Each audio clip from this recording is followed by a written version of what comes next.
ಯೇಸು ಕ್ರಿಸ್ತನ ಮೇಲೆ ನಂಬಿಕೆ ಇಟ್ಟಿರುವ ದೈವ ಮಕ್ಕಳೇ, ಆತನು ಮಾಡಿರುವ ವಾಗ್ದಾನವಾಗಿರುವ ಆ ಪವಿತ್ರಾತ್ಮಕ್ಕಾಗಿ ಪ್ರಾರ್ಥನೆ ಮಾಡುವ ದೈವ ಜನರೇ, ಆ ಪವಿತ್ರಾತ್ಮನನ್ನು ಯಾವ ರೀತಿ ನಾವು ಹೊಂದ್ಕೊಳ್ಬೇಕು, ಆ ಪವಿತ್ರಾತ್ಮನನ್ನು ಹೊಂದಿದಾಗ ಆ ಮನುಷ್ಯನಿಗೆ ದೊರೆಯುವಂಥ ಉಪಕಾರಗಳೇನು ಅನ್ನೋದನ್ನು ಬನ್ನಿ ನೋಡೋಣ.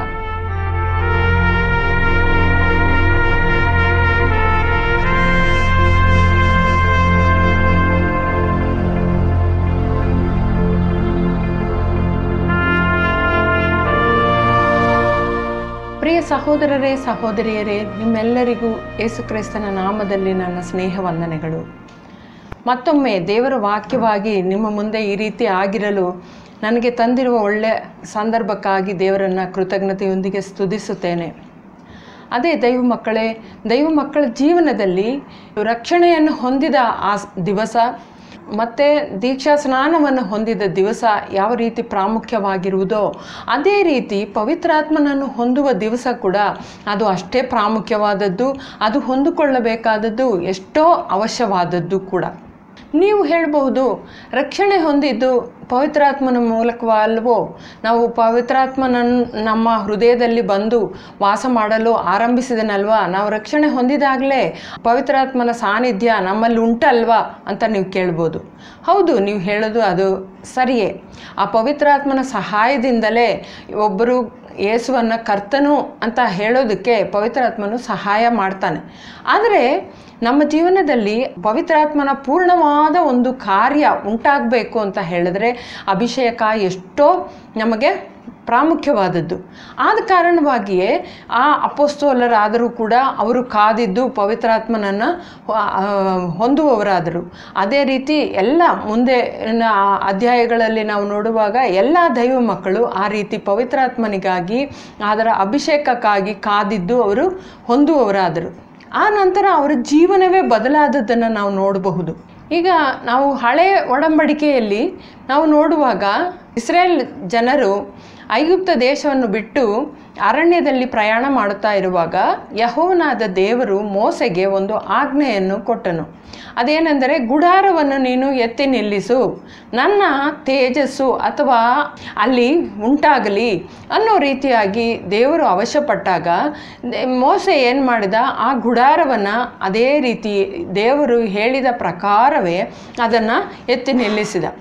ಅದನ್ನು ನಾವು ಹಳೆಯ ಒಡಂಬಡಿಕೆಯಲ್ಲಿ ವಿಮೋಚನಾ ಕಾಂಡದಲ್ಲಿ ನಾವು ಡೀಟೇಲ್ ಆಗಿ ಓದ್ತೀವಿ. ಆ ಸಂದರ್ಭದಲ್ಲಿ ಅದರಲ್ಲಿ ಮಾಡಿರುವ ಒಂದೊಂದು ಉಪಕರಣಗಳನ್ನು ನಾವು ಅಭಿಷೇಕ ಮಾಡಿ ಉಪಕರಣಗಳನ್ನು ಉಪಯೋಗಿಸಿದ್ದನ್ನು ನಾವು ನೋಡ್ತೀವಿ.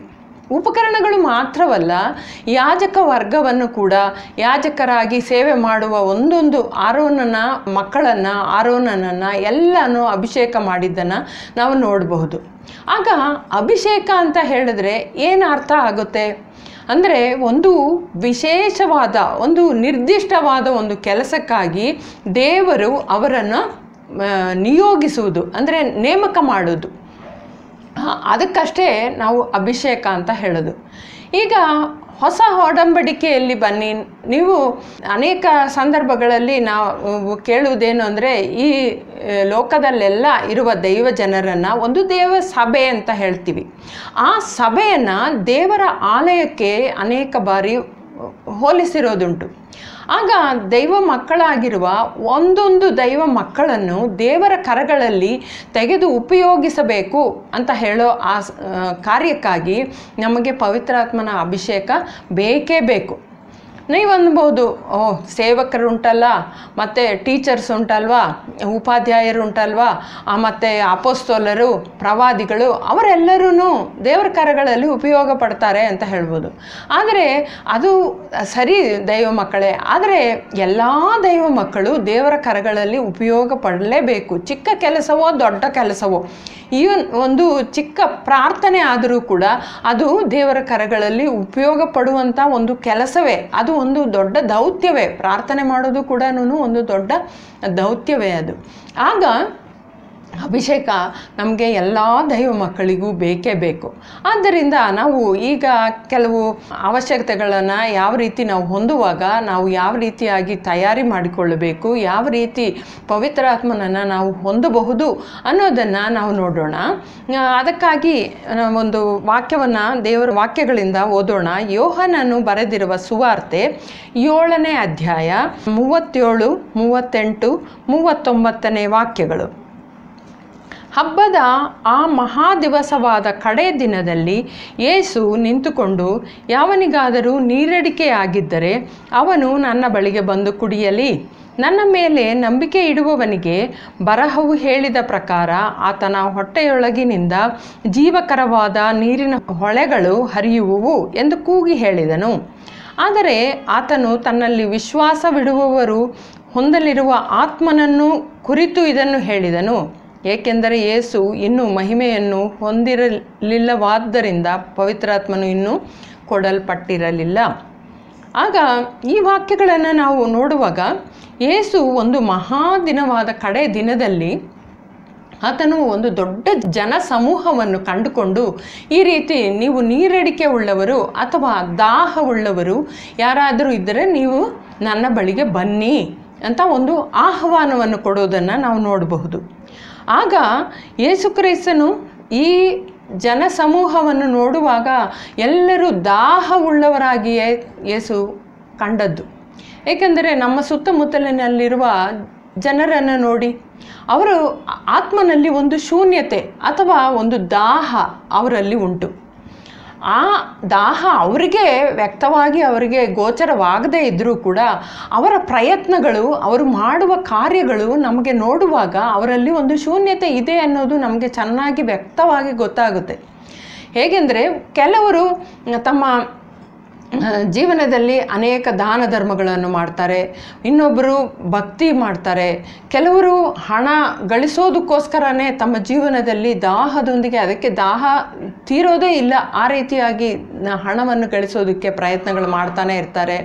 ಮತ್ತು ಕೆಲವರು ಮನೋರಂಜನೆ, ಇನ್ನೊಬ್ಬರು ಅಧಿಕವಾಗಿ ವಿದ್ಯಾಭ್ಯಾಸ ಮಾಡಿ ತುಂಬ ಅರಿವು ಸಂಪಾದಿಸಬೇಕು ಅನ್ನೋ ರೀತಿ, ಆ ರೀತಿಯಾಗಿ ಅನೇಕ ಕಾರ್ಯಗಳಲ್ಲಿ, ಇನ್ನು ಒಂದು ಗೊತ್ತಿಲ್ಲ ಅನ್ನೋರು ಟಿ ವಿ ಮುಂದೆ ಆದರೂ ಕೂತ್ಕೋತಾರೆ. ಆ ರೀತಿ ಮನೋರಂಜನೆಗಳು ಅಥವಾ ಇನ್ನು ಕೆಟ್ಟ ಚಟಗಳು, ಈ ರೀತಿ ಮದ್ಯಪಾನ, ಆ ರೀತಿ ನಾನಾ ವಿಧವಾಗಿ ಮನುಷ್ಯನು ಅವನ ದಾಹವನ್ನು ಅಡಗಿಸಿಕೊಳ್ಳಲು ಪ್ರಯತ್ನಗಳನ್ನು ಮಾಡೋದುಂಟು. ಆದರೆ ಯೇಸುಕ್ರಿಸ್ತನು ಕರೆಯೋದು ಆ ಎಲ್ಲ ಜನರನ್ನು, ನಿಮ್ಮ ದಾಹವನ್ನು ಅರಿತವರಾಗಿ ನನ್ನ ಬಳಿಗೆ ಬನ್ನಿರಿ.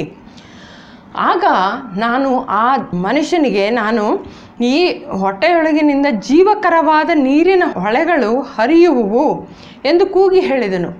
ನನ್ನೊಂದಿಗೆ ನೀನು ನಂಬಿಕೆ ಇಟ್ಟು ನೀನು ಬರುವುದಾದರೆ ನಿನ್ನ ಹೊಟ್ಟೆಯಿಂದ ಜೀವನದ ನದಿ ಹೊರಗೆ ಹೊರಡುವಂಥ ರೀತಿಯಾಗಿ ನೀನು ತೀರ್ತೀಯಾ ಅನ್ನೋ ರೀತಿಯಾಗಿ ಈ ವಾಕ್ಯಗಳಲ್ಲಿ ಯೇಸುಕ್ರಿಸ್ತನು ಹೇಳಿದ್ದುಂಟು.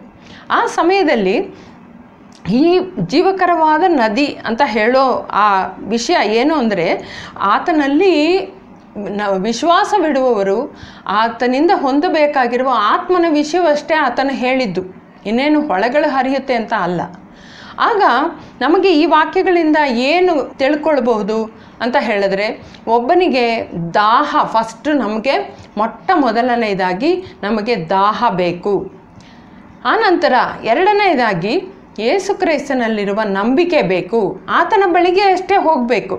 ಆತನ ಬಳಿಗೆ ಹೋಗದೇ ಇದ್ದರೆ ಪವಿತ್ರಾತ್ಮನು ಬರೋದಿಲ್ಲ, ಪವಿತ್ರಾತ್ಮನ ಅಭಿಷೇಕ ನಮಗೆ ದೊರೆಯೋದೇ ಇಲ್ಲ. ಆದ್ದರಿಂದ ಇಷ್ಟು ವಾಕ್ಯಗಳಲ್ಲಿ ನಾವು ಓದುವಾಗ ನಮಗೆ ಫಸ್ಟು ಮೊದಲನೇದಾಗಿ ದಾಹ ಬೇಕು ಅಥವಾ ನೀರಡಿಕೆ ಬೇಕು, ನಮ್ಮ ಅವಶ್ಯ ಏನು ಅನ್ನೋದನ್ನು ತಿಳ್ಕೊಂಡು ಯೇಸುಕ್ರಿಸ್ತನ ಬಳಿಗೆ ಬರುವವರಾಗಿ ತೀರಬೇಕು. ಆನಂತರ ಆತನಲ್ಲಿ ನಮಗೆ ಆತನು ಮಾಡಿರುವ ವಾಗ್ದಾನದಲ್ಲಿ ನಂಬಿಕೆ ಇರಬೇಕು.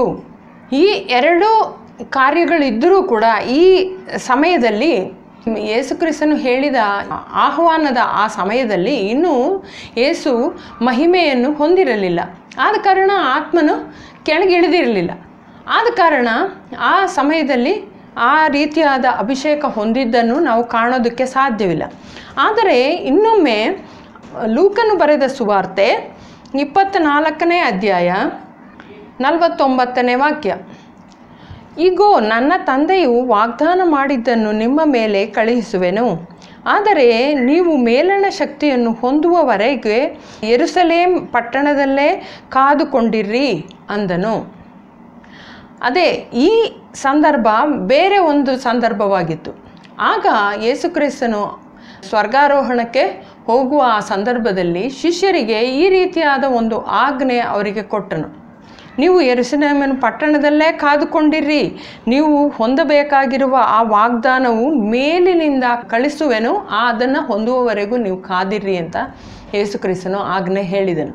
ಆ ರೀತಿಯಾಗಿ ಯೇಸುಕ್ರಿಸ್ತನು ತನ್ನ ಶಿಷ್ಯರಿಗೆ ಒಂದೇ ಆ ಸಂದರ್ಭದಲ್ಲಿ ಈ ಶಿಷ್ಯರು ಭಯಭೀತಿ ಉಳ್ಳವರು, ಏಕಾಂತತೆ ಉಳ್ಳವರು, ತಮ್ಮ ಗುರುವನ್ನು ಕಳ್ಕೊಂಡವರು, ಈ ರೀತಿಯಾಗಿ ನಾನಾ ರೀತಿಯಾದ ಆ ಉಪದ್ರವಗಳು ಉಂಟಾಗುತ್ತದೇನೋ ಅನ್ನೋ ರೀತಿಯಾದ ಭಯಭೀತಿ ಅವರನ್ನು ಕಾಡ್ತಾ ಇತ್ತು. ಆ ಸಮಯದಲ್ಲಿ ಯೇಸುಕ್ರಿಸ್ತನು ಅವರ ಅವಶ್ಯವನ್ನು ಏನು ಅಂತ ತಿಳ್ಕೊಂಡವನಾಗಿ ಯೇಸುಕ್ರಿಸ್ತನು ಏನು ಹೇಳಿದ, ನೀವು ಕಾದಿದ್ದು ಶಕ್ತಿಯನ್ನು ಹೊಂದಿರಿ. ಅದು ಎಲ್ಲಿನಿಂದ ಬರುತ್ತದೆ? ಮೇಲಿನಿಂದ ಬರುವಂಥ ಒಂದು ಶಕ್ತಿ, ಅಂದರೆ ಸ್ವರ್ಗದಿಂದ ದೇವರಿಂದ ಬರುವ ಒಂದು ಶಕ್ತಿಯನ್ನು ನೀವು ಹೊಂದಿರಿ ಅಂತ ಯೇಸುಕ್ರಿಸ್ತನು ಹೇಳಿದನು. ಅದೇ ಪ್ರಕಾರ ಶಿಷ್ಯರು ಆ ಯೇಸುವನ್ನು ಅನುಸರಿಸುವವರಾಗಿದ್ದರು. ಅದೇ ರೀತಿ ಅವರು ಯೆರೂಸಲೇಮಿನ ಮೇಲಂತಸ್ತಿನ ಒಂದು ಮನೆಯಲ್ಲಿ ಅವರು ಪ್ರಾರ್ಥನೆ ಮಾಡಿ ಪವಿತ್ರಾತ್ಮನಿಗಾಗಿ ಕಾಯುವಂಥವರಾದರು. ಆ ಸಮಯದಲ್ಲಿ ಈ ಅಪೊಸ್ತಲರ ಕಾರ್ಯಗಳು 2ನೇ ಅಧ್ಯಾಯ 1, 2, 3, 4ನೇ ವಾಕ್ಯವರೆಗೂ ನಾವು ಓದುವಾಗ ಅವರು ಈ ಪವಿತ್ರಾತ್ಮನನ್ನು ಅವರು ಹೊಂದಿದ್ದನ್ನು ನಾವು ನೋಡ್ಬೋದು. ನೀವು ಪವಿತ್ರಾತ್ಮನಿಗಾಗಿ ಆ ಅಭಿಷೇಕಕ್ಕಾಗಿ ಕಾದಿರುವ ದೈವ ಮಕ್ಕಳೇ, ಅನೇಕ ಬಾರಿ ನಮ್ಮಲ್ಲಿ ಒಂದು ತಪ್ಪು ತಿಳುವಳಿಕೆ ಉಂಟಾಗಬಹುದು ಅಥವಾ ಉಂಟಾಗದೇ ಇರಬಹುದು. ಆದರೆ ನನ್ನನ್ನು ಕೇಳುವ ದೈವ ಜನರೇ, ಅನೇಕರಲ್ಲಿ ಈ ರೀತಿಯಾದ ತಪ್ಪು ತಿಳುವಳಿಕೆ ಉಂಟು. ಏನೆಂದರೆ, ಯಾರಾದರೂ ದೇವ ಭಕ್ತರೋ ದೈವದಾಸರು ನಮ್ಮ ಮೇಲೆ ತಲೆಯ ಮೇಲೆ ಕೈ ಇಡುವಾಗ ನಮಗೆ ಪವಿತ್ರಾತ್ಮನ ಹೊಂದ್ತೀವಿ, ಅವರು ತುಂಬ ಶ್ರೇಷ್ಠರಾದ ದೇವದಾಸರು ಅನ್ನೋ ಒಂದು ಅಭಿಪ್ರಾಯದಿಂದ ಎಲ್ಲ ದೈವದಾಸರು ಮುಂದೆಯೂ ಹೋಗಿ ನಾವು ಪವಿತ್ರಾತ್ಮನಿಗಾಗಿ ಪ್ರಾರ್ಥಿಸಿರಿ ಪಾಸ್ಟ್ರೇ ಅಂತ ಹೇಳ್ತಾರೆ. ಆ ರೀತಿಯಾಗಿ ಪಾಸ್ಟ್ರ್ ಕೈಗಳು ದೇವರು ಉಪಯೋಗಿಸೋದುಂಟು, ಆದರೆ ಪಾಸ್ಟ್ರ್ ಕೈಗಳಲ್ಲಿ ಏನೂ ಇಲ್ಲ, ಏನು ಶಕ್ತಿಯೂ ಇಲ್ಲ. ದೇವರಷ್ಟೇ ನಮಗೆ ಈ ಪವಿತ್ರಾತ್ಮನನ್ನು ದಾನವಾಗಿ ಕೊಡಬೇಕಾದದ್ದು. ಆದ್ದರಿಂದ ದೇವರಿಗಾಗಿ ದೇವರ ಸನ್ನಿಧಿಯಲ್ಲಿ ನಾವು ಆತನನ್ನು ಕಾದಿರೋರಾಗಿರಬೇಕು. ಅದೇ ನಾವು ಅಪೊಸ್ತಲರ ಕಾರ್ಯಗಳು 2ನೇ ಅಧ್ಯಾಯ 1, 2, 3, 4ನೇ ವಾಕ್ಯಗಳನ್ನು ಓದಿಕೊಳ್ಳೋಣ. ಪಂಚಶತಮ 50ನೆಯ ದಿನದಂದು ದಿನವು ಪೂರ್ಣವಾಗಿ ಬಂದಾಗ ಅವರೆಲ್ಲರೂ ಒಂದೇ ಮನಸ್ಸಿನಿಂದ ಒಂದೇ ಸ್ಥಳದಲ್ಲಿ ಇದ್ದರು. ಆಗ ರಭಸವಾಗಿ ಬೀಸುವ ಬಲವಾದ ಗಾಳಿಯೋಪಾದಿಯಲ್ಲಿ ಒಂದು ಶಬ್ದವು ಆಕಾಶದಿಂದ ಪಕ್ಕನೆ ಬಂದು ಅವರು ಕುಳಿತಿದ್ದ ಮನೆಯನ್ನೆಲ್ಲ ತುಂಬಿಕೊಂಡಿತು. ಇದಲ್ಲದೆ ಅಲ್ಲಿ ವಿಂಗಡಿಸಲ್ಪಟ್ಟ ನಾಲಿಗೆಗಳು ಬೆಂಕಿಯಂತೆ ಅವರಿಗೆ ಕಾಣಿಸಿಕೊಂಡು ಅವರಲ್ಲಿ ಪ್ರತಿಯೊಬ್ಬನ ಮೇಲೆ ಅದು ಕುಳಿತುಕೊಂಡಿತು. ಆಗ ಅವರೆಲ್ಲರೂ ಪವಿತ್ರಾತ್ಮ ಭರಿತರಾಗಿ ಆತ್ಮನು ತಮಗೆ ನುಡಿಯುವ ಶಕ್ತಿಯನ್ನು ಕೊಟ್ಟ ಪ್ರಕಾರ ಅವರು ಬೇರೆ ಬೇರೆ ಭಾಷೆಗಳನ್ನು ಮಾತನಾಡುವುದಕ್ಕೆ ಪ್ರಾರಂಭಿಸಿದರು. ಈಗ ನೋಡಿ ದೈವ ಮಕ್ಕಳೇ, ಈ ವಾಕ್ಯಗಳಲ್ಲಿ ನಾವು ನೋಡುವಾಗ ಪಂಚಶತಮ ದಿವಸದಂದು ಅಂತ ಹೇಳುವಾಗ ಯೇಸುಕ್ರಿಸ್ತನು ಆ ಆಜ್ಞೆಯನ್ನು ಕೊಟ್ಟ ಆ ನಂತರ ಅವರು ಹೆಚ್ಚು ಕಡಿಮೆ 10 ದಿವಸಗಳ ಕಾಲ ಅವರು ಪವಿತ್ರಾತ್ಮನ ಅಭಿಷೇಕಕ್ಕಾಗಿ ಅವರು ಕಾದಿದ್ದರು. ಆಗ ಬೇರೆ ಒಂದು ವಿಷಯವೂ ಇಲ್ಲ. ದೈವ ಮಕ್ಕಳು, ನಾವು ಆ ವಿಷಯವನ್ನು ನೀವು ಆಲೋಚಿಸ್ಕೋಬೋದು. ಇದು ಒಂದೇ ವಿಷಯವಾಗಿ ಅವರು 10 ದಿವಸ ಅವರು ಕಾಯುವವರಂತಾಗಿದ್ದರು. ಅದಲ್ಲದೆ ಯೇಸುಕ್ರಿಸ್ತನು ಈ ಯೆರೂಸಲೇಮಿನಲ್ಲಿ ನೀವು ಕಾದ್ಕೊಂಡು ಕೂತಿರ್ರಿ, ನೀವು ಕಾಯ್ದು ಪ್ರಾರ್ಥನೆ ಮಾಡಿರ್ರಿ, ಪ್ರಾರ್ಥನೆ ಮಾಡ್ತಾ ಇರುವಾಗ ಪವಿತ್ರಾತ್ಮನನ್ನು ನಾನು ಕಳಿಸ್ಕೊಡ್ತೀನಿ ಅಂತ ಹೇಳಿದ ಆ ಸಂದರ್ಭದಲ್ಲಿ ನೀವು 10 ದಿವಸ ಕಾಯಿರಿ ಅಂತ ಏನೂ ಹೇಳಲಿಲ್ಲ.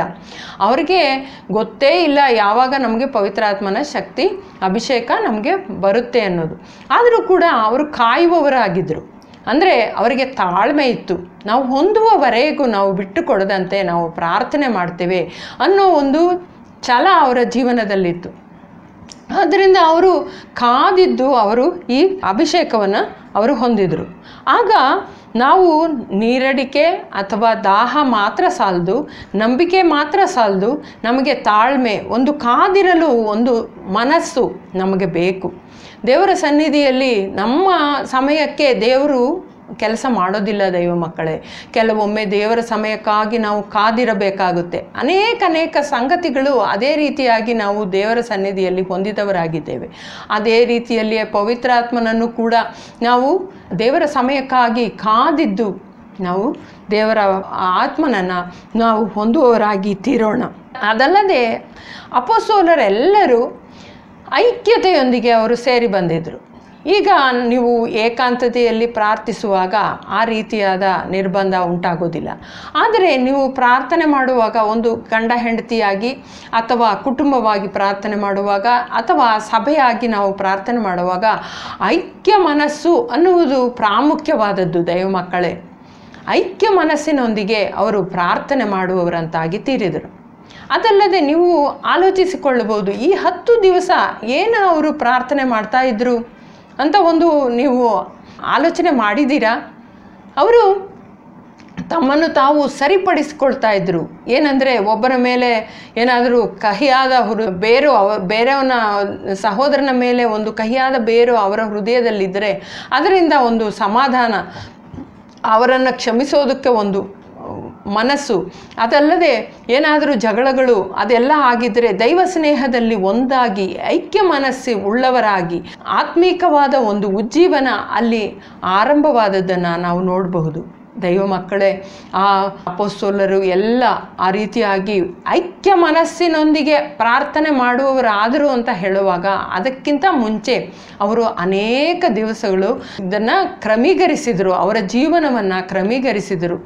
ದೇವರು ಹೇಳಿದ ಆ ವಾಕ್ಯಗಳ ಪ್ರಕಾರ ಅವರು ದೇವರ ಯಾವ ಎಲ್ಲ ಆಲೋಚನೆಗಳು, ಆತನ ಚಿತ್ತ ಏನು ಅಂತ ತಿಳಿದವರಾಗಿ ಅವರು ಒಬ್ಬೊಬ್ಬರನ್ನು ಕೂಡ ದೇವರ ಮಕ್ಕಳು ಎಂದು ಹೇಳಿ ಐಕ್ಯತೆಯೊಂದಿಗೆ ದೈವ ಸ್ನೇಹದಲ್ಲಿ ಅವರು ಬಂಧಪಟ್ಟು ಐಕ್ಯ ಮನಸ್ಸಿನೊಂದಿಗೆ ಪ್ರಾರ್ಥಿಸುವವರಾಗಿ ತೀರಿದರು. ಆ ರೀತಿ ಪ್ರಾರ್ಥಿಸುವಾಗ ಪವಿತ್ರಾತ್ಮನು ಕೊಟ್ಟ ರೀತಿ ಅನ್ಯ ಭಾಷೆಗಳನ್ನು ಅವರು ಮಾತಾಡುವವರಾದರು.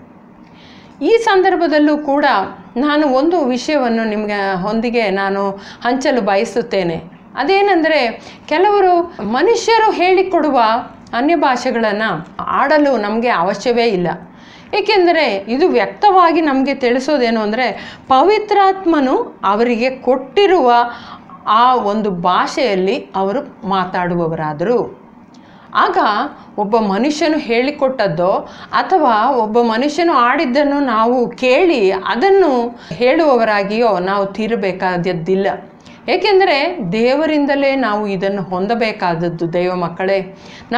ನನಗೂ ಇದೆ ಅಂತ ಹೇಳ್ಕೊಳ್ಳೋದಕ್ಕೋಸ್ಕರ ಬೇರೆ ದೈವ ಮಕ್ಕಳ ಆ ಭಾಷೆಯನ್ನು ತೆಗೆದು ನಾವು ಅದನ್ನು ಪ್ರತಿಗರಿಸುವವರಾಗಿ ತೀರಲೇಬಾರದು.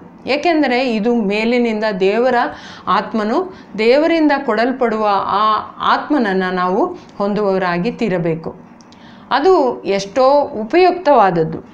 ಆ ನಂತರ ಈ ಎಲ್ಲ ಕಾರ್ಯಗಳು ನಮ್ಮಲ್ಲಿದ್ದರೂ ಕೂಡ ನಮಗೆ ಇನ್ನೊಂದು ಕಾರ್ಯ ನಮಗೆ ಪ್ರಾಮುಖ್ಯವಾದದ್ದು ಏನು ಅಂತ ಹೇಳಿದರೆ, ಅದಕ್ಕಾಗಿ ಒಂದು ವಾಕ್ಯವನ್ನು ಓದೋಣ. ಅಪೊಸ್ತಲರ ಕೃತ್ಯಗಳು 5ನೇ ಅಧ್ಯಾಯ 32ನೇ ವಾಕ್ಯ. ಮತ್ತು ದೇವರು ತನಗೆ ವಿಧೇಯರಾಗುವವರಿಗೆ ದಯಪಾಲಿಸಿದ ಪವಿತ್ರಾತ್ಮನು ನಾವು ಇವುಗಳಿಗೆ ಆತನ ಸಾಕ್ಷಿಗಳಾಗಿದ್ದೇವೆ ಎಂದು ಹೇಳಿದರು. ಅಂದರೆ ಪವಿತ್ರಾತ್ಮನನ್ನು ಯಾರಿಗೆ ದಯಪಾಲಿಸುತ್ತಾರೆ ಅಂದರೆ, ಒಬ್ಬ ವಿಧೇಯರಾಗಿರುವ ಒಂದು ಭಕ್ತ ಜನರಿಗೆ ಮಾತ್ರವೇ ದೇವರು ಪವಿತ್ರಾತ್ಮನನ್ನು ಅನುಗ್ರಹಿಸುತ್ತಾನೆ.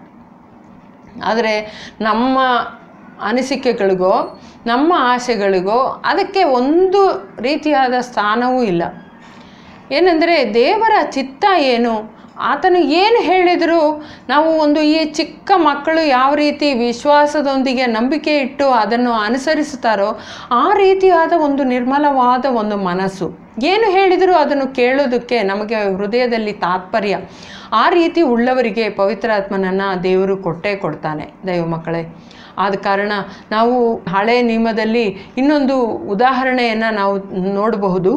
ಈ ಮೋಶೆ ಕೂಡ ಗುಡಾರವನ್ನು ಎತ್ತಿ ನಿಲ್ಲಿಸು ಅಂತ ಯೆಹೋವನಾದ ದೇವರು ಆಜ್ಞಾಪನೆ ಮಾಡಿದಾಗ ಆತನು ಒಂದೊಂದು ಕಾರ್ಯಗಳನ್ನು ಈ ರೀತಿ ಮಾಡು, ಈ ರೀತಿ ಮಾಡು, ಈ ರೀತಿ ಮಾಡು ಅಂತ ಹೇಳಿ ವಿಮೋಚನಾ ಕಾಂಡ 40ನೇ ಅಧ್ಯಾಯದಲ್ಲಿ ಒಂದೊಂದು ಕಾರ್ಯಗಳನ್ನು ಹೇಳಿದ ಪ್ರಕಾರವೇ ಮೋಶೆ ತಾನು ಆ ಎಲ್ಲ ಕಾರ್ಯಗಳನ್ನು, ಆ ಗುಡಾರವನ್ನು ಆ ರೀತಿಯಾಗಿಯೇ ಅಚ್ಚುಕಟ್ಟಾಗಿ ಕ್ರಮಬದ್ಧವಾಗಿ ದೇವರು ಹೇಳಿದ ಪ್ರಕಾರವೇ ಆತನು ಮಾಡಿದ.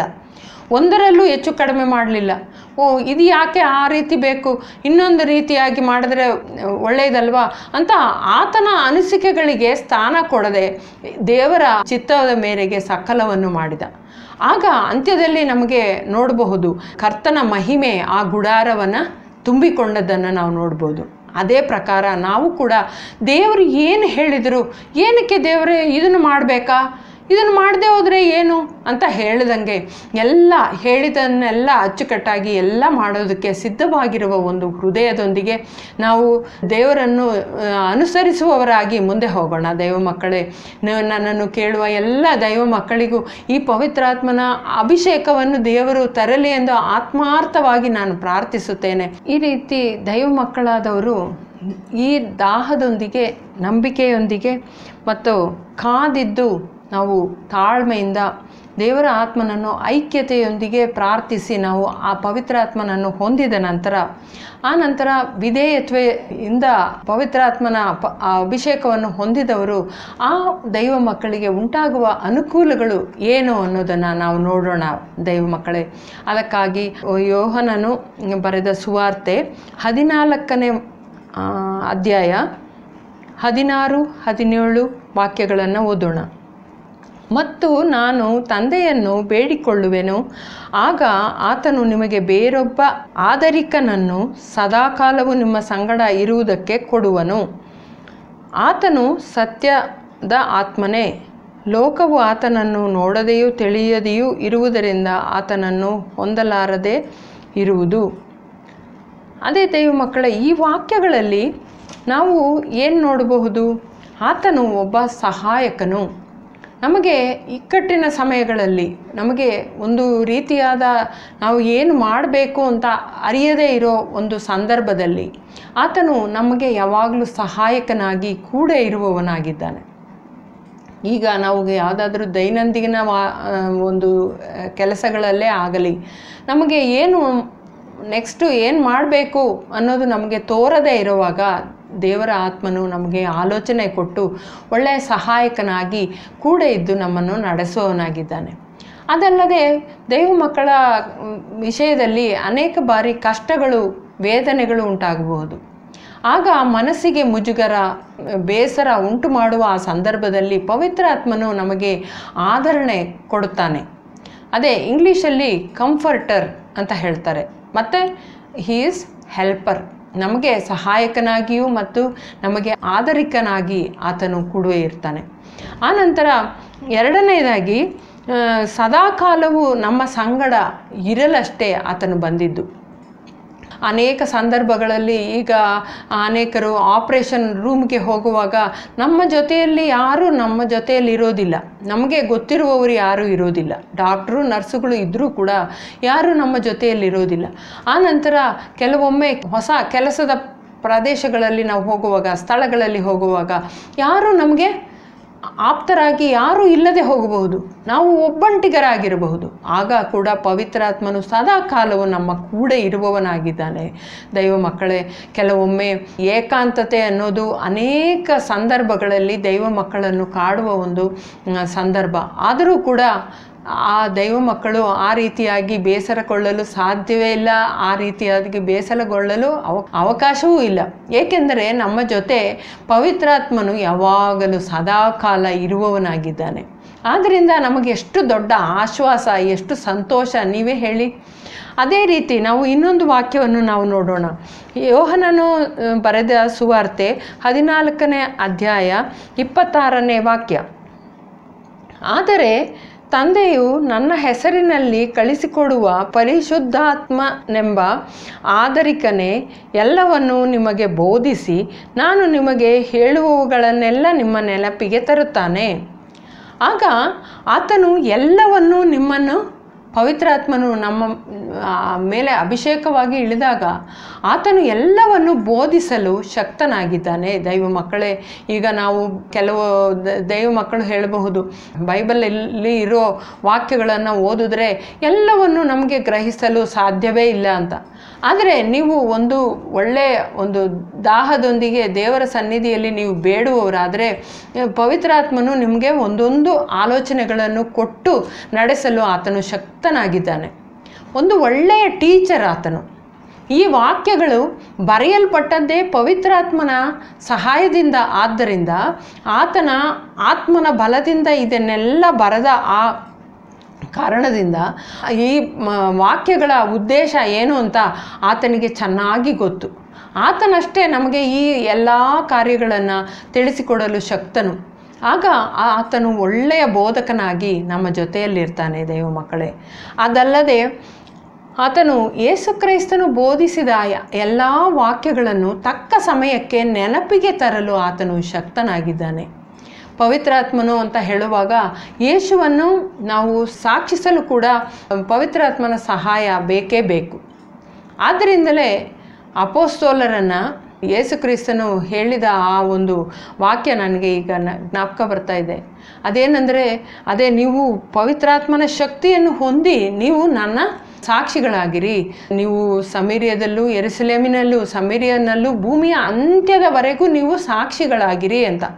ಆಗ ಸಾಕ್ಷಿಗಳಾಗೋದಕ್ಕೋಸ್ಕರ ನೀವು ಪವಿತ್ರಾತ್ಮನ ಅಭಿಷೇಕ ನೀವು ಹೊಂದ್ಕೊಳ್ಳಿ ಅಂತ ಯೇಸು ಕ್ರೈಸ್ತನು ಹೇಳಿದರು. ಆಗ ಯೇಸು ಕ್ರೈಸ್ತನ ಆ ವಾಕ್ಯಗಳನ್ನು ನಾವು ತಕ್ಕ ಸಮಯಕ್ಕೆ ಆತನು ನೆನಪಿಗೆ ತರೋದಕ್ಕೋಸ್ಕರ ಪವಿತ್ರಾತ್ಮನು ನಮಗೆ ಒಳ್ಳೆಯ ಉಪಕಾರಿ. ಆತನು ದೇವ ಸ್ವರೂಪನಾಗಿದ್ದಾನೆ. ಅದಲ್ಲದೆ ಇನ್ನೊಂದು ವಾಕ್ಯವನ್ನು ನಾವು ಓದಿಕೊಳ್ಳೋಣ. ಯೋಹನನು ಬರೆದ ಸುವಾರ್ತೆ 16ನೇ ಅಧ್ಯಾಯ 13ನೇ ವಾಕ್ಯ. ಆದರೆ ಆತನು, ಅಂದರೆ ಸತ್ಯದ ಆತ್ಮನು ಬಂದಾಗ ಆತನು ನಿಮ್ಮನ್ನು ಎಲ್ಲ ಸತ್ಯಕ್ಕೆ ನಡೆಸುವನು. ಏಕೆಂದರೆ ಆತನು ತನ್ನಷ್ಟಕ್ಕೆ ತಾನೇ ಮಾತನಾಡದೆ ತಾನು ಕೇಳುವುದನ್ನೇ ಮಾತನಾಡುತ್ತಾನೆ ಮತ್ತು ಮುಂದೆ ಬರಲಿರುವ ವಿಷಯಗಳನ್ನು ಆತನು ನಿಮಗೆ ತೋರಿಸುವನು. ಆಗ ಆತನು ಪವಿತ್ರಾತ್ಮನು ಎಲ್ಲ ಕಾರ್ಯಗಳಿಗೂ ನಮ್ಮನ್ನು ಸತ್ಯಕ್ಕೆ ನಡೆಸುವವನಾಗಿದ್ದಾನೆ. ಆದರೆ ನಾವು ಅನೇಕ ಬಾರಿ ನಮ್ಮ ಅನಿಸಿಕೆಗಳಿಗೆ, ನಮ್ಮ ಸ್ವಂತ ಆಲೋಚನೆಗಳ ಪ್ರಕಾರ ಮುಂದೆ ಹೋಗುವಾಗ ಆ ಸತ್ಯಕ್ಕೆ ನಡೆಸಲು ಸಾಧ್ಯವಾಗದೆ ಹೋಗುತ್ತೆ. ಆದರೆ ಒಂದೊಂದು ಕಾರ್ಯಗಳಲ್ಲೂ ಪವಿತ್ರಾತ್ಮನ ಆಲೋಚನೆಗಾಗಿ ನಾವು ಕೀಳ್ಪಟ್ಟು ಮುಂದೆ ಹೋಗುವವರಾದರೆ ಆತನು ಎಲ್ಲ ಕಾರ್ಯಗಳಲ್ಲೂ ಆತನು ನಮ್ಮನ್ನು ಸತ್ಯ ಮಾರ್ಗದಲ್ಲಿ ನಡೆಸಲು ಆತನು ಪ್ರಾಪ್ತನಾಗಿದ್ದಾನೆ. ಅದಲ್ಲದೆ ಕೆಲವೊಮ್ಮೆ ಆತನು ಮುಂದೆ ಬರಲಿರುವ ಅನರ್ಥಗಳು ಅಥವಾ ಶುಭ ಸಂದೇಶಗಳು ಎಲ್ಲವನ್ನು ತಿಳಿಸಲು ಆತನು ಶಕ್ತನಾಗಿದ್ದಾನೆ. ಅದೇ ಅನೇಕ ದೈವಭಕ್ತರ ಅನುಭವಗಳನ್ನು ನಾವು ಕೇಳಬಹುದು. ನಮ್ಮ ಜೀವನದಲ್ಲೂ ಕೂಡ ಅನೇಕ ಬಾರಿ ಆ ರೀತಿಯಾದ ಅನುಭವಗಳನ್ನು ನಾವು ಹೊಂದಿದ್ದೇವೆ. ಒಂದು ದೊಡ್ಡ ಅನರ್ಥವನ್ನು ಮುಂದೆ ನೇರಿಡುವ ಆ ಸಂದರ್ಭದಲ್ಲಿ ಮೊದಲೇ ಪವಿತ್ರಾತ್ಮನು, ನಿನಗೆ ಒಂದು ದೊಡ್ಡ ಅನರ್ಥ ಬರಲಿದೆ, ನೀನು ತಯಾರಿಯಾಗಿರು, ನಂಬಿಕೆಯಲ್ಲಿರು, ಪ್ರಾರ್ಥನೆಯಲ್ಲಿರು ಅಂತ ನಮ್ಮನ್ನು ನಿರ್ದೇಶ ಮಾಡಿ ಆತನು ನಮ್ಮನ್ನು ಬಲಪಡಿಸುವುದುಂಟು. ಆ ರೀತಿಯಾಗಿ ಪವಿತ್ರಾತ್ಮನು ನಮ್ಮನ್ನು ಎಲ್ಲ ಕಾರ್ಯಗಳಿಗೂ ಸತ್ಯದಲ್ಲೂ ಮತ್ತು ಆತನು ನಮ್ಮನ್ನು ಮುಂದೆ ಬರಲಿರುವ ಅನರ್ಥಗಳಲ್ಲೂ ಆತನು ನಮಗೆ ಮುನ್ನೆಚ್ಚರಿಕೆ ಕೊಟ್ಟು ನಮ್ಮನ್ನು ಜಯಕರವಾಗಿ ನಡೆಸಲು ಆತನು ಶಕ್ತನಾಗಿದ್ದಾನೆ ದೈವ ಮಕ್ಕಳೇ. ಅದಲ್ಲದೆ ಆತನು ನಮ್ಮನ್ನು ಪಾಪದ ಅರಿವು ಮತ್ತು ನೀತಿ ಮತ್ತು ನ್ಯಾಯ ತೀರ್ಪಿನ ಅರಿವನ್ನು ಕೊಡಲು ಆತನು ಶಕ್ತನಾಗಿದ್ದಾನೆ. ಅದೇ ಲೋಕಕ್ಕೆ ಈ ಒಂದು ಪಾಪದ ಅರಿವನ್ನು ಮತ್ತು ಪಾಪ ಮತ್ತು ನೀತಿ ನ್ಯಾಯ ತೀರ್ಪಿನ ಕಾರ್ಯವನ್ನು ಹೇಳಿ ಅದೇ ಲೋಕವನ್ನು ಗದರಿಸುವವನಾಗಿದ್ದಾನೆ ಪವಿತ್ರಾತ್ಮನು. ಅದೇ ರೀತಿಯಲ್ಲಿ ನಮ್ಮ ಜೀವನದಲ್ಲೂ ಪವಿತ್ರಾತ್ಮನು ಈ ರೀತಿ ಅಭಿಷೇಕ ನಮ್ಮ ಮೇಲೆ ಯಾವಾಗಲೂ ವಸಿಸುವುದಾದಲ್ಲಿ ನಾವು ಚಿಕ್ಕ ತಪ್ಪುಗಳನ್ನು ಮಾಡುವಾಗಲೂ ಕೂಡ ನಮ್ಮ ಮನಸ್ಸಾಕ್ಷಿ ಚುಚ್ಚಲ್ಪಟ್ಟವರಾಗಿ ಬೇಗ ನಾವು ಎಚ್ಚರವುಳ್ಳವರಾಗಿ ನಾವು ತಪ್ಪು ಮಾಡ್ತಾ ಇದ್ದೀವಿ ಅನ್ನೋದನ್ನು ತಿಳಿದವರಾಗಿ ಪ್ರಾರ್ಥನೆಯಲ್ಲಿ ನಾವು ದೇವರ ಸನ್ನಿಧಿಯಲ್ಲಿ ಒಪ್ಪಿಕೊಂಡು ಶುದ್ಧೀಕರಣಕ್ಕಾಗಿ ನಾವು ಸಿದ್ಧವಾಗ್ತೇವೆ. ಅದೇ ರೀತಿ ನೀತಿಯ ಮಾರ್ಗದಲ್ಲಿ ಕೂಡ ನಾವು ನಡೆಯುವವರಾಗ್ತೇವೆ. ನ್ಯಾಯ ತೀರ್ಪಿನ ಆ ದಿವಸಕ್ಕಾಗಿ ತಯಾರಾಗಬೇಕು ಎನ್ನುವ ಎಚ್ಚರಿಕೆಯಿಂದ ನಾವು ಜೀವಿಸುವವರಾಗ್ತೇವೆ. ಇದಕ್ಕಿಂತ ಎಲ್ಲಕ್ಕಿಂತನೂ ನಾವು ಒಂದು ಪವಿತ್ರಾತ್ಮನ ಅಭಿಷೇಕದಿಂದ ಉಂಟಾಗುವ ಉಪಯೋಗ ಅಂತ ಹೇಳಿದ್ರೆ ಅಸಾಧಾರಣವಾದ ಒಂದು ಧೈರ್ಯ. ಈಗ ನೋಡಿ, ಪೇತ್ರನು ಯೇಸುಕ್ರಿಸ್ತನನ್ನು 3 ಬಾರಿ ಯೇಸುಕ್ರಿಸ್ತನನ್ನು ನಾನು ಅರಿಯೋದಿಲ್ಲ, ನನಗೆ ತಿಳಿದೇ ಇಲ್ಲ ಅಂತ ಹೇಳಿ ತಳ್ಳಿ ಹೇಳಿದ ಪೇತ್ರನು ಪವಿತ್ರಾತ್ಮನನ್ನು ಹೊಂದಿದ ನಂತರ ಆತನು ಅಪೊಸ್ತಲರೊಂದಿಗೆ ನಿಂತು ಧೈರ್ಯದೊಂದಿಗೆ ಪ್ರಸಂಗ ಮಾಡಿದ್ದನ್ನು ನಾವು ನೋಡಬಹುದು. ಅದೇ ನಮ್ಮ ಜೀವನದಲ್ಲೂ ಅಷ್ಟೇನೆ. ನಾವು ಪವಿತ್ರಾತ್ಮನನ್ನು ಹೊಂದೋದಕ್ಕಿಂತ ಮುಂಚೆ ಇದ್ದವರಲ್ಲ. ಪವಿತ್ರಾತ್ಮನ ಅಭಿಷೇಕವನ್ನು ಹೊಂದಿದ ನಂತರ ನಮಗೆ ಒಂದು ರೀತಿಯಾದ ಧೈರ್ಯ, ಭಯ ಬಿಟ್ಟು ಹೋದ ರೀತಿ ನಮ್ಮ ಜೀವನದಲ್ಲಿ ಅನುಭವವಾಗುತ್ತೆ. ಧೈರ್ಯದೊಂದಿಗೆ ದೇವರನ್ನು ಸಾಕ್ಷಿಸಲು ನಮಗೆ ಸಹಾಯ ಆಗುತ್ತೆ. ಆಗ ದೇವ ಮಕ್ಕಳಿಗೆ ಎಷ್ಟು ಅನುಕೂಲ ಉಂಟು ಪವಿತ್ರಾತ್ಮನ ಅಭಿಷೇಕದಿಂದ ಅಂತ ತಿಳಿತಲ್ವ. ಅದೇ ಮೊಟ್ಟ ಮೊದಲನೇದಾಗಿ ಅವನು ಸಹಾಯಕನು, ನಮಗೆ ಆದರಣೆ ಕೊಡುವವನು, ಕಷ್ಟ ಕಾಲದಲ್ಲಿ ಆದರಣೆ ಕೊಡುವವನು. ಅದಲ್ಲದೆ ನಮಗೆ ಯುಗದ ಸಮಾಪ್ತಿಯವರೆಗೂ ಕೂಡ ಇರುವವನು. ಅದಲ್ಲದೆ ಆತನು ಎಲ್ಲವನ್ನು ಬೋಧಿಸಿ ತರಲು ಶಕ್ತನಾದವನು. ಯೇಸು ಹೇಳಿದ್ದನ್ನೆಲ್ಲ ಆತನು ನೆನಪಿಗೆ ತರುವವನು. ಎಲ್ಲ ಸತ್ಯ ಮಾರ್ಗದಲ್ಲಿ ನಡೆಸುವವನು. ಅದಲ್ಲದೆ ಮುಂದೆ ಬರುವ ಅನರ್ಥಗಳನ್ನೆಲ್ಲ ಮುಂದೆಯೇ ತಿಳಿಸುವಂಥವನು, ಧೈರ್ಯವನ್ನು ಕೊಡುವವನು. ಅದಲ್ಲದೆ ಪಾಪ, ನೀತಿ ಮತ್ತು ನ್ಯಾಯ ತೀರ್ಪಿನ ಅರಿವನ್ನು ಕೊಡುವವನಾಗಿದ್ದಾನೆ ಪವಿತ್ರಾತ್ಮನು. ಆತನು ದೇವರ ಸ್ವರೂಪನೇ ಹೌದು. ದೈವ ಮಕ್ಕಳೇ, ಆತನನ್ನು ಹೊಂದಿಕೊಳ್ಳುವುದು ಎಷ್ಟು ಭಾಗ್ಯಕರವಾದದ್ದು. ಈಗ ನೀವು ಹೇಳಬಹುದು, ಅನ್ಯ ಭಾಷೆ ಏನಕ್ಕೋಸ್ಕರ ಮಾತಾಡಬೇಕು, ಅದು ಇಲ್ಲದೇ ಇದ್ದರೆ ಸಾಧ್ಯ ಇಲ್ಲವೋ ಅನ್ನೋ ದೈವ ಮಕ್ಕಳು ಪರಿಚಯ ಉಂಟು. ಆ ಪ್ರಶ್ನೆಗೆ ಅನ್ಯ ಭಾಷೆ ಏನಕ್ಕೋಸ್ಕರ ಮಾತಾಡಬೇಕು ಅಂದರೆ, ನಾವು ಆತ್ಮನಲ್ಲೂ ಸತ್ಯದಲ್ಲೂ ಆರಾಧಿಸಬೇಕು ಅಂತ ಹೇಳುವಾಗ ನಾವು ಪವಿತ್ರಾತ್ಮನ ಅಭಿಷೇಕದಲ್ಲಿ ಆ ಅನ್ಯ ಭಾಷೆಗಳಲ್ಲಿ ನಾವು ಮಾತಾಡಬೇಕು. ಈ ಅನ್ಯ ಭಾಷೆಗಳಲ್ಲಿ ಮಾತನಾಡುವವನು ದೇವರೊಂದಿಗೆ ಅಷ್ಟೇ ಮಾತನಾಡೋದು, ಅಲ್ಲದೆ ಒಂದು ಮನುಷ್ಯನೊಂದಿಗೆ ಮಾತನಾಡೋದಿಲ್ಲ. ದೇವರೊಂದಿಗೆ ಮಾತನಾಡುವಾಗ ಅವನು ದೇವರ ಮಹತ್ತಾದ ರಹಸ್ಯಗಳನ್ನು ಅವನು ಹೇಳುವಂಥವನಾಗಿದ್ದಾನೆ. ಆದರೆ ಅದನ್ನು ಅರ್ಥ ಮಾಡಿಕೊಳ್ಳಲು ಯಾರಿಗೂ ಸಾಧ್ಯವಿಲ್ಲ. ಆದರೆ ದೇವರ ಆತ್ಮನಲ್ಲಿ ನಾವು ಪ್ರಾರ್ಥಿಸುವವರಾಗಿ ತಿರಬೇಕು. ಅದೇ ಪೌಲನು ಇನ್ನೊಂದು ಕಡೆ ಹೇಳ್ತಾನೆ, ಬುದ್ಧಿಯಲ್ಲೂ ನಾನು ಪ್ರಾರ್ಥಿಸಿದೆ, ನಾನು ಬುದ್ಧಿ ಇಲ್ಲದೆ ಅನ್ಯ ಭಾಷೆಗಳಲ್ಲೂ ಕೂಡ ನಾನು ಪ್ರಾರ್ಥಿಸಿದೆ ಅಂತ. ಆಗ ಈ ಅನ್ಯ ಭಾಷೆಗಳಲ್ಲಿ ಪ್ರಾರ್ಥನೆ ಮಾಡುವುದು ಎಷ್ಟು ಉತ್ತಮ ಅನ್ನೋದನ್ನು ಒಂದು ಉದಾಹರಣೆಗೆ ನಾವು ತೆಗೆದುಕೊಳ್ಳುವುದಾದರೆ, ಈ ರಕ್ತದ ಸಂಚಲನ ಯಾವ ರೀತಿಯಾಗಿ, ನಮ್ಮ ಪರಿಚಲನೆ ಯಾವ ರೀತಿಯಾಗಿ ನಮ್ಮ ದೇಹದಲ್ಲಿ ಈ ಅಶುದ್ಧವಾದ ರಕ್ತ ಶ್ವಾಸಕೋಶಗಳಿಗೆ ಹೋಗಿ ಶುದ್ಧೀಕರಿಸಲ್ಪಟ್ಟು ಎಲ್ಲ ಬೇರೆ ಅಂಗಗಳಿಗೂ ಒಯ್ಯಲ್ಪಡುತ್ತದೋ, ಅದೇ ರೀತಿ ನಮ್ಮ ಆತ್ಮನು ದೇವರ ಆತ್ಮನೊಂದಿಗೆ ಸಂಪರ್ಕ ಹೊಂದುವಾಗ ಆತನ ಆತ್ಮನಿಂದ ನಾವು ಧೈರ್ಯ ಹೊಂದುತ್ತೇವೆ. ನಮ್ಮ ಜೀವನದಲ್ಲಿರುವ ಭಯ, ಭೀತಿ, ಟೆನ್ಷನು, ಸಂತೋಷ ಇಲ್ಲದೆ ಇರುವುದು, ಭಾರಗಳು, ಪ್ರಯಾಸಗಳು ಇದೆಲ್ಲವನ್ನು ದೂರೀಕರಿಸಿ ಪವಿತ್ರಾತ್ಮನಲ್ಲಿ ನಾವು ಈ ರೀತಿಯಾಗಿ ಅನ್ಯ ಭಾಷೆಗಳಲ್ಲಿ ಮಾತನಾಡುವಾಗ ಅಂತರಂಗದ ಮನುಷ್ಯನು ಶಕ್ತಿಯೊಂದಿಗೆ ಜೀವನ ಹೊಂದಿದವನಾಗಿ ಮತ್ತೆ ಚೈತನ್ಯ ಹೊಂದಿದವನಾಗಿ ಮುಂದೆ ಹೋಗುವವನಾಗಿ ತೀರ್ತಾನೆ. ಆಗ ನಮ್ಮ ಆತ್ಮೀಯ ಉಜ್ಜೀವನಕ್ಕಾಗಿ, ಆತ್ಮೀಯ ಬೆಳವಣಿಗೆಗಾಗಿ ನಮಗೆ ಈ ಅನ್ಯ ಭಾಷೆಗಳಲ್ಲಿ ಮಾತನಾಡುವುದು ಎಷ್ಟೋ ಪ್ರಾಮುಖ್ಯವಾದದ್ದು. ಅದಲ್ಲದೆ ಇನ್ನೊಂದು ವಾಕ್ಯವನ್ನು ನಾವು ಓದಿಕೊಳ್ಳೋಣ. ರೋಮಾಪುರದವರಿಗೆ ಬರೆದಿರುವ ಲೇಖನ 8ನೇ ಅಧ್ಯಾಯ 26-27 ವಾಕ್ಯಗಳು ಹೀಗೆ ಹೇಳುತ್ತದೆ, ಹಾಗೆಯೇ ಆತ್ಮನು ಸಹ ನಮ್ಮ ಬಲಹೀನತೆಗಳಿಗೆ ಸಹಾಯ ಮಾಡುತ್ತಾನೆ. ಹೇಗೆಂದರೆ, ನಾವು ತಕ್ಕ ಪ್ರಕಾರ ಏನು ಬೇಡಿಕೊಳ್ಳಬೇಕೋ ನಮಗೆ ಗೊತ್ತಿಲ್ಲವಾದುದರಿಂದ ಆತ್ಮನು ತಾನೇ ಉಚ್ಚರಿಸಲಾಗದಂಥ ನರಳಾಟದಿಂದ ನಮಗೋಸ್ಕರ ವಿಜ್ಞಾಪನೆ ಮಾಡುತ್ತಾನೆ. ಆದರೆ ಹೃದಯಗಳನ್ನು ಶೋಧಿಸುವ ಆತನಿಗೆ ಆತ್ಮನ ಮನೋಭಾವವು ಏನೆಂದು ತಿಳಿದಿದೆ. ಆ ಆತ್ಮನು ದೇವರ ಚಿತ್ತಾನುಸಾರವಾಗಿ ಪರಿಶುದ್ಧರಿಗೋಸ್ಕರ ವಿಜ್ಞಾಪನೆ ಮಾಡುತ್ತಾನೆ. ನೋಡಿ ದೈವ ಮಕ್ಕಳೇ, ಎಷ್ಟು ಭಾಗ್ಯಕರವಾದ ಒಂದು ಅನುಭವವು. ಈ ಪವಿತ್ರಾತ್ಮನು ನಮಗೆ ಎಷ್ಟು ಸಹಾಯ ಮಾಡ್ತಾನೆ, ಪ್ರಾರ್ಥನೆ ಮಾಡೋದಕ್ಕೋಸ್ಕರ ಪವಿತ್ರಾತ್ಮನು ನಮಗೆ ಸಹಾಯ ಮಾಡ್ತಾನೆ ಎಂದಷ್ಟೇ ನಾವು ಈ ವಾಕ್ಯಗಳಿಂದ ನಾವು ಓದಿದ್ದು. ವ್ಯಕ್ತವಾಗಿ ಹೇಳುವುದಾದರೆ ನಾವು ಪ್ರಾರ್ಥನೆ ಮಾಡುವುದು ಹೇಗೆ ಅಂತ ನಮಗೆ ಗೊತ್ತಿಲ್ಲ. ದೇವರ ಚಿತ್ತಾನುಸಾರವಾಗಿ ಪ್ರಾರ್ಥನೆ ಮಾಡಬೇಕು ಅಂತ ನನ್ನ ಹಿಂದಿನ ವಿಡಿಯೋಗಳಲ್ಲೆಲ್ಲ ನಾನು ಹೇಳಿದ್ದುಂಟು. ದೇವರ ಚಿತ್ತಾನುಸಾರವಾಗಿ ಪ್ರಾರ್ಥನೆ ಮಾಡಬೇಕು ಅಂತ ಹೇಳಿದ್ರೆ ದೇವರ ಮಕ್ಕಳಾದ ನಮಗೆ ಅದು ಸ್ವಂತವಾಗಿ ಮಾನಸಿಕವಾಗಿ ಅದು ಸಾಧ್ಯ ಇಲ್ಲ, ನಮಗೆ ಗೊತ್ತಿಲ್ಲ. ಆದ ಕಾರಣವೇ ಪವಿತ್ರಾತ್ಮನು ನಮಗೆ ಸಹಾಯ ಮಾಡ್ತಾನೆ. ಆಗ ನಮ್ಮ ದೈನಂದಿನ ಜೀವನದಲ್ಲಿ ದೈವ ಮಕ್ಕಳಿಗೆ ಅನೇಕ ಕಷ್ಟಗಳು, ವೇದನೆಗಳು, ಇಕ್ಕಟ್ಟಾದ ಪರಿಸ್ಥಿತಿಗಳು, ಮುಂದೆ ಯಾವ ರೀತಿಯಾಗಿ ಹೆಜ್ಜೆ ಇಡಬೇಕು ಅನ್ನೋದು ಕೂಡ ಗೊತ್ತಾಗದೇ ಇರುವ ಸಂದರ್ಭಗಳು ದೈವ ಮಕ್ಕಳ ಜೀವನದಲ್ಲಿ ಉಂಟಾಗುತ್ತೆ.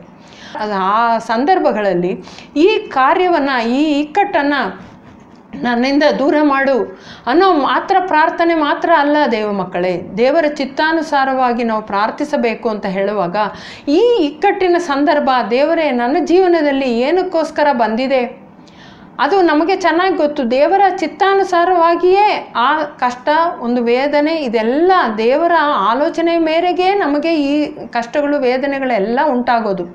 ಅಲ್ಲದೆ ಸೈತಾನನ ದೂರಿ ಏನು ಪ್ರಯೋಜನ ಇಲ್ಲ. ಏಕೆಂದರೆ ದೇವರಿಗೆ ಅರಿಯದೆ ನಮ್ಮ ಜೀವನದಲ್ಲಿ ಒಂದು ಕಾರ್ಯವೂ ಉಂಟಾಗೋದಿಲ್ಲ. ಆತನು ಅನುವಾದದಿಂದಲೇ ಸೈತಾನನು ಈ ರೀತಿ ಶೋಧನೆಗಳು ನಮಗೆ ತರ್ತಾನೆ.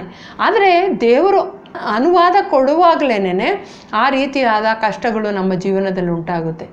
ಆಗ ಈ ರೀತಿಯಾದ ಕಷ್ಟಗಳು ಬಂದಾಗ ದೇವರ ಚಿತ್ತಾನುಸಾರವಾಗಿ ಯಾವ ರೀತಿ ನಾವು ಪ್ರಾರ್ಥನೆ ಮಾಡೋಕ್ಕೆ ಸಾಧ್ಯ ಅಂತ ನೀವು ಕೇಳಬಹುದು. ಆಗ ಪವಿತ್ರಾತ್ಮನ ಕೊಡುವ ಆ ಉಚ್ಚರಿಸಲು ಸಾಧ್ಯವಾಗದ ಒಂದು ನರಳಾಟದಲ್ಲಿ ನಾವು ಪ್ರಾರ್ಥಿಸುವಾಗ ಪವಿತ್ರಾತ್ಮನು ದೇವರ ಚಿತ್ತವನ್ನು ಅರಿತವನಾಗಿ ನಮಗಾಗಿ ಪ್ರಾರ್ಥಿಸುವವನಾಗಿ ತೀರ್ತಾ ಇದ್ದಾನೆ. ಅದೆಷ್ಟು ಉತ್ತಮವಾದ ಒಂದು ಅನುಭವವು, ಅದು ಎಷ್ಟು ಆತ್ಮೀಕವಾದ ಮೇಲ್ಮೆಯಾದ ಒಂದು ಅನುಭವವು ದೈವ ಮಕ್ಕಳೇ. ಅದಕ್ಕಷ್ಟೇ ನಾವು ಪವಿತ್ರಾತ್ಮನ ಅಭಿಷೇಕವನ್ನು ಹೊಂದುವುದು ಎಷ್ಟೋ ಪ್ರಾಮುಖ್ಯವಾದದ್ದು. ಅದು ಅನ್ಯ ಭಾಷೆಗಳಲ್ಲಿ ಪ್ರಾರ್ಥಿಸುವುದು ಅಷ್ಟೇ ಉತ್ತಮವಾದದ್ದು. ಏಕೆಂದರೆ ನಮಗೆ ಯಾವ ರೀತಿಯಾಗಿ ನಾವು ಪ್ರಾರ್ಥಿಸಬೇಕು ಅಂತ ಮೊಟ್ಟ ಮೊದಲಿಗೆ ನಮಗೆ ತಿಳಿದಿಲ್ಲ. ಅದಲ್ಲದೆ ಈಗ ಈ ದೈವ ಮಕ್ಕಳಿಗೆ ಉಂಟಾಗುವ ಒಂದೊಂದು ಕಷ್ಟಗಳು, ನೀವು ಹೇಳಬಹುದು, ಅಯ್ಯೋ ದೈವ ಮಕ್ಕಳೇ, ಅಯ್ಯೋ ಇಷ್ಟೊಂದು ಕಷ್ಟಗಳು ಏನಕ್ಕೋಸ್ಕರ ನಮಗೆ ದೇವರು ಕೊಡ್ತಾ ಇದ್ದಾನೆ, ಈ ರೀತಿಯಾಗಿ ಕರುಣೆ ಇಲ್ವಾ ದೇವರಿಗೆ, ಪ್ರೀತಿ ಇಲ್ವಾ ನಮ್ಮ ಮೇಲೆ ಅನ್ನೋ ರೀತಿಯಾಗಿ ಅನೇಕ ದೈವ ಮಕ್ಕಳು ಪ್ರಶ್ನೆಯೊಂದಿಗೆ ಮುಂದೆ ಬರಬಹುದು.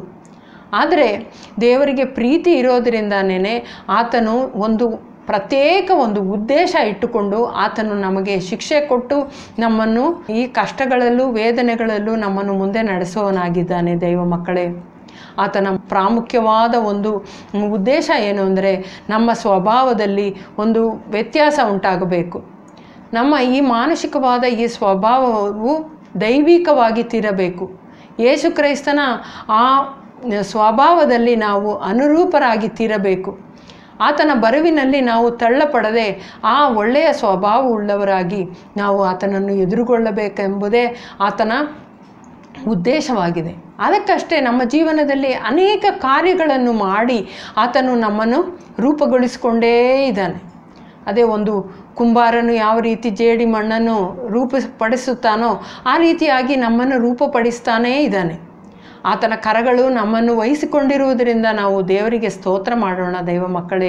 ಕಷ್ಟತೆಯಲ್ಲಾಗಿರುವ ದೈವ ಮಕ್ಕಳೇ, ಆದರೆ ಆ ಸಮಯದಲ್ಲಿ ನೀವು ವೇದನೆ ಉಂಟು, ಕಷ್ಟ ಉಂಟು, ಆದರೂ ಕೂಡ ನೀವು ದೇವರು ನಮ್ಮ ಜೀವನದಲ್ಲಿ ಕಾರ್ಯ ಮಾಡ್ತಾ ಇದ್ದಾನೆ ಅಂತ ತಿಳಿದುಕೊಂಡು ಮುಂದೆ ಹೋಗುವವರಾಗಿರಬೇಕು. ಆ ನಂತರ ಪ್ರಾರ್ಥನೆ ಮಾಡುವಾಗ ಪವಿತ್ರಾತ್ಮನ ಕೊಡುವ ನರಳಾಟಗಳಿಂದ, ಅನ್ಯ ಭಾಷೆಗಳಿಂದ ಪ್ರಾರ್ಥನೆ ಮಾಡುವವರಾದರೆ ನಾವು ದೇವರ ಚಿತ್ತಾನುಸಾರವಾಗಿ ಪ್ರಾರ್ಥನೆ ಮಾಡುವವರಾಗಿ ತೀರ್ತೀವಿ. ಅದಲ್ಲದೆ ದೇವರು ಒಂದೊಂದು ಕಷ್ಟ ಅನುಭವದಲ್ಲೂ ಒಂದೊಂದು ಪಾಠವನ್ನು ನಮಗೆ ಹೇಳಿಕೊಡುವವನಾಗಿದ್ದಾನೆ.